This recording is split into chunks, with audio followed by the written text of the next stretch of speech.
Ang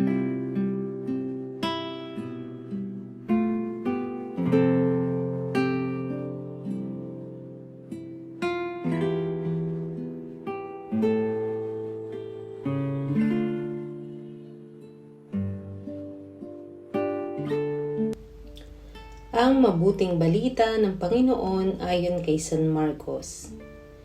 Noong panahong iyon, bumalik si Jesus sa Capernaum at kumalat ang balitang siya'y nasa kanyang tahanan. Kaya't nagkatipon ang napakaraming tao, ano pat wala nang matayuan kahit sa labas ng pintuan. Samantalang nangangaral si Jesus, may idinating na isang paralitikong dala ng 4 na katao. Hindi nila ito mailapit kay Jesus dahil sa dami ng tao.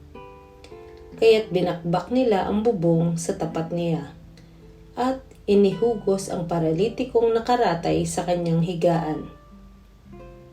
Nang makita ni Jesus kung gaano kalaki ang kanilang pananalig, sinabi niya sa paralitiko, "Anak, ipinatatawad na ang mga kasalanan mo." May nakaupo roong ilang eskriba na nagsaloob ng ganito, "Bakit nagsasalita ng ganito ang taong ito? Kalapastangan sa Diyos iyan. Hindi ba't Diyos lamang ang makakapagpatawad ng mga kasalanan?"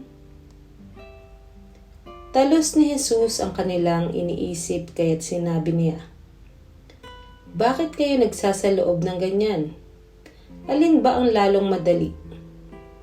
Ang sabihin sa paralitiko, pinatatawad na ang mga kasalanan mo, o sabihin tumindig ka, dalin mo ang iyong ihigaan at lumakad ka? Patutunayan ko sa inyo na dito sa lupa, ang anak ng tao ay may kapangyarihang magpatawad ng mga kasalanan." Sinabi niya sa paralitiko, "Tumindig ka, dalhin mo ang iyong higaan at umuwi ka." Tumindig naman ang paralitiko, binuhat ang kanyang higaan at umalis na nakikita ng lahat. Sila'y pawang ng gilalas at nagpuri sa Diyos. "Hindi pa kami nakakakita ng ganito," sabi nila. Ang mabuting balita ng Panginoon.